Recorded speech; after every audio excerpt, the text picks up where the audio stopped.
네, 안녕하세요. 카가이 구독자 여러분, 남현수입니다.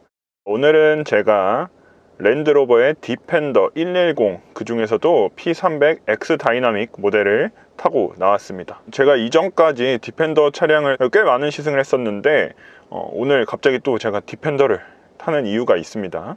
이전까지 제가 탔었던 모델들은 디젤 파워트레인이 장착된 모델들이었는데 지난해에 2.0L 가솔린 터보 엔진을 장착한 P300X 다이나믹 SE 트림이 국내에 선보였습니다. 그 모델에 대해 설명을 해드리고자 하는데요. 외관이나 실내 구성에 대해서는 이미 많이 설명을 해드린 것 같아서 간단하게 이 실내에 들어와 있는 이 PB 프로 랜드로버가 새로운 차량들을 출시하면서 계속해서 적용해 나가고 있는 이 인포테인먼트 모니터와 계기판 등 디스플레이에 대해서 한번 설명을 해드릴까 합니다. 그 외에 이제 실내에 어떤 장비들이 있는지도 한번 설명을 해드릴 테니까 이 디펜더 구입을 고려하고 계시는 분들이거나 아니면 레인지로버, 랜드로버 신형 모델들을 구입하실 예정이신 분들이라면 아마 이 영상이 도움이 될 것이다 라고 저는 생각을 합니다. 계기판이 꽤나 큰 크기로 자리 잡고 있죠. 이 계기판에서 이 차량이 가솔린 모델이라는 점을 알아볼 수 있는 게 바로 저 RPM 게이지인 것 같은데요. 이 계기판의 레이아웃을 내 맘대로 조절을 할 수가 있습니다. 그 조절은 스티어링 휠 왼편에 있는 이 위치가 이제 계기판에 있는 것들을 움직이는데, 보시면 자, 제가 가운데 있는 버튼을 한번 누를 때마다 이 각각의 버튼의 역할이 바뀝니다. 이 부분 좀 특이한 부분이죠. 그래서 평상시 때는 뭐 내비게이션이나 전화나 뭐 앞뒤 곡, 그리고 음성 인식 버튼, 그리고 볼륨을 조절할 수 있었다면 한번 가운데 있는 버튼을 누르면 계기판에 있는 정보를 바꿀 수 있는 버튼의 역할이 각각 바뀌게 된다는 점 좀 눈여겨봐야 되는 부분이죠. 가운데 있는 이 동그라미를 한번 누르시고 이 좌우로 왔다 갔다 하다 보면은 이 디스플레이라는 메뉴가 있습니다. 그래서 이 디스플레이라는 메뉴에서 양쪽에 속도계와 RPM 게이지가 각각 있는 방식인데, 나는 이 방식 말고 가운데 지도로 가득 채우고 싶다 라고 하시면 이런 식으로도 바꿀 수가 있습니다. 속도 계기판이 가운데 나오는 게 좋을 것 같아 라고 하시는 분들은 이렇게 싱글 다이얼 모드로 바꾸셔도 됩니다. 아니면 요즘에 이 차량에 적용되어 있는 어댑티브 크루즈 컨트롤 같은 시스템을 좀 더 적극적으로 사용하시는 분들이라면 운전자 지원이라는 레이아웃을 사용하시는 것도 좋은 방법이다 라고 생각이 됩니다.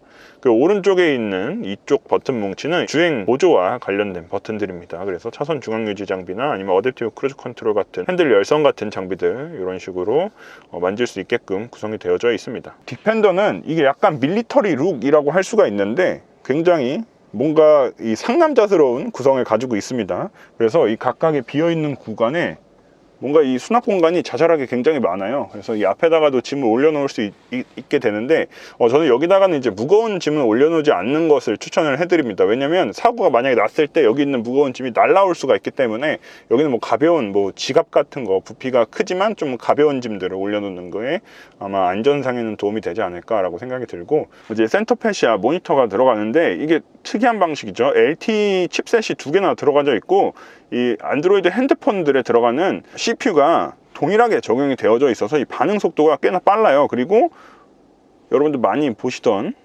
내비게이션이죠. 이쪽에 보시면 이제 T맵이라고 들어가져 있는데 T맵이 기본 내비게이션으로 들어가 있기 때문에 애플 카플레이나 안드로이드 오토 같은 폰 커넥티비티 시스템을 사용하지 않더라도 이 기본 내비게이션만으로도 충분히 주행이 가능하다는 점이 이 최신 랜드로버 차량들의 특징이다라고 볼 수 있을 것 같습니다.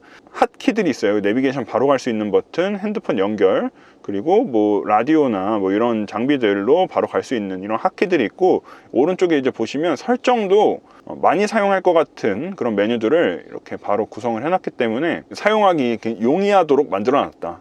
나머지 부분들은 뭐 다른 차량들과 크게 큰 차이는 없는데, 오프로드를 지향하는 만큼 경사로에서 이 차량이 고도 몇에 있고, 그리고 뭐 기울기가 어떻게 되는지, 그리고 뭐 디퍼렌셜을 뭐 잠글 수 있는 이런 기능들도 요 안에서 설정을 할 수가 있습니다.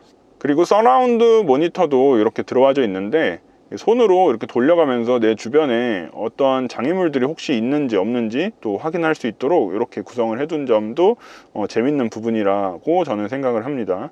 다양한 각도에서 차량을 볼 수 있고 특이한 점은 이제 오프로드로 메뉴로 들어가게 되면 클리어 사이트라는 기능이 있어요. 진짜 내 가까이에 있는 이 물체들이 뭐가 혹시나 있는지, 일반적으로는 사용할 일이 별로 없지만 오프로드 같은 데서는 내 앞에 갑자기 큰 돌이 나타나거나 이런 경우가 있을 수 있기 때문에 이런 클리어 사이트 기능을 적용을 해서 보다 안전하게 오프로드를 주행할 수 있게끔 만들어 놨다라는 점이 특이한 부분이라고 할 수 있겠습니다. 이외에 이제 밑에 부분을 한번 내려와 보면 좀 복잡한 것 같아요. 요즘에는 잘 볼 수 없는 물리 버튼들이 굉장히 많은데, 일단 기어 노브는 전자식으로 구성을 해놨어요. 그래서 브레이크를 밟고 뒤에 있는 이 버튼을 눌러서 아래로 내리면 D가 들어가고, 위로 올리면 R이 들어가고, 그 다음에 뉴트럴, 그 다음에 드라이브에서 왼쪽으로 한번 밀면 스포츠 변속, 그 다음에 위아래로 내리면 매뉴얼 변속을 진행하는 방식이고, 파킹은 이제 버튼을 누르는 방식으로 되어져 있습니다. 그 다음에 제가 이 디펜더의 성격에 대해서 이제 오프로드를 좀 지향하는 모델이다 라고 했는데, 그런 부분을 엿볼 수 있는 게 딱 이쪽 부분인 것 같아요. 이 왼쪽 부분, 여기를 이제 눈여겨서 한번 보시면은 내리막길에서 힐 디센트 기능이라고 하죠. 내리막길에서 제가 브레이크를 별도로 조작하지 않아도 제가 설정한 속도대로 내리막길을 내려갈 수 있는 이런 기능들 적용되어져 있고, 에어 서스펜션이 적용이 되어져 있어요. 이 버튼을 한번 누름으로써 제가 높이를 제 마음대로 조절을 할 수가 있다는 점이 특이한 점인 것 같아요. 애초에 차가 좀 높아서 승하차 할 때 좀 불편하지 않을까라는 생각이 있었는데, 문을 열면 차가 스스로 높이를 낮추고 문 닫으면 원 상태로 복귀되는 그런 기능이 있기 때문에 에어 서스펜션을 적용한 부분은 뭐 오프로드나 뭐 주행 질감을 높이는 데서도 역할이 있겠지만, 이렇게 그냥 일상 주행에서도 승하차에 도움이 될 수 있다는 점은 좀 특징적인 부분이다라고 저는 생각을 합니다. 로우 기어도 버튼으로 따로 마련했고, 지프 랭글러 같은 차량들 보면은 소위 말하는 말뚝 기어가 별도로 있잖아요. 그래서 로우 기어를 별도로 이렇게 말뚝 기어를 조작해서 넣어야 되는데, 이 디펜더는 간단하게 그냥 버튼 한 번만 누르면 그냥 로우 기어가 바로 체결이 됩니다. 최신 차량 같은 기능이죠. 요 동그란 다이얼 두 개가 마련이 되어져 있는데, 단순히 이렇게 온도를 조절하는 데서 이 버튼의 기능이 끝나는 것이 아니라, 다이얼 오른편에 있는 이 버튼을 누르게 되면 터레인 리스폰스 기능을 적용을 할 수가 있습니다. 그래서 에코, 컴포트, 그 다음에 자갈, 잔디 자갈, 뭐 진흙, 모래, 그 다음에 바위 암석, 그 다음에 도강, 이렇게 모드가 세분화되어져 있고, 터치를 해도 바로 그 모드로 이렇게 들어갈 수가 있어요. 그래서 이런 부분, 이런 기능도 있구나 라고 생각을 해주시면 될 것 같아요. 오른쪽 다이얼은 이거 한번 눌러서 풍량을 조절할 수 있는 그 기능도 하게 됩니다. 그리고 각각의 버튼을 한번 누르면 이제 시트 열선이나 이제 통풍 시트를 켤 수 있는 기능이 있는데, 제가 지금 시승하고 있는 차량은 연식 변경 되기 전 모델이라서 통풍 시트가 빠졌습니다. 근데 연식 변경 후 이제 출고되는 모델들은 통풍 시트가 들어갔다고 해요. 그리고 제가 재밌었던 게, 이 디펜더를 처음 보자마자 여기 꽤 깊은 수납 공간들이 있어서 와, 이거 좀 실용성 있게 구성을 했구나 라고 얘기를 했었던 기억이 나는데, 여전히 그 부분은 가솔린 모델에서도 유지가 되고 있고, 지금 제가 핸드폰을 여기서 꺼냈는데 여기에 이제 무선 충전 패드가 있어요. 그래서 핸드폰을 무선으로 충전할 수 있는 기능, 그리고 여기에 그냥 이거 수납 공간이네 라고 하실 수도 있는데, 이게 냉장 기능도 되고 냉동 기능도 된대요. 그래서 만져보면은 진짜 차갑거든요. 지금 제가 눈으로 보기에는 성에가 좀 보이는데 여러분들 카메라로 보일지는 모르겠습니다. 어쨌든 이게 한번 1단계로 키면은 냉장 기능, 2단계로 키면 거의 냉동에 가깝도록 이렇게 시원하게 유지가 된다라고 해요. 그래서 더운 여름철에는 아주 꽤나 도움이 될 수 있는 구성이다 라고 저는 생각을 합니다. 지금 2열에 나와 있는데, 2열 공간은 제가 한번 살짝 타서 보여드리면,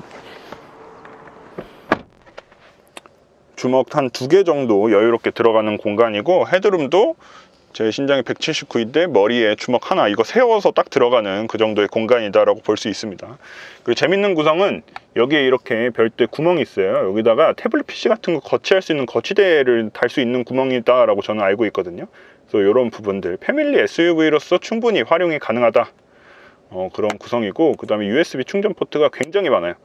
1열 시트 뒤에 좌우에 각각 다 마련이 되어져 있고, 그리고 여기 밑에도 C타입 포트 2개, 그 다음에 C거잭 2개, 그리고 열선 시트 3단계로 조절되고, 또 송풍구 있고 센터 터널 그다지 높지 않고, 그래서 공간적으로는 여유로울 수 있겠다라는 생각이 들고, 제가 2열 시트를 폴딩하는 방법을 설명을 해드릴게요. 재밌는 방식인데 이제 더블 폴딩이라는 방식입니다. 그래서 2열에 있는 방석을 이렇게 당길 수가 있고요.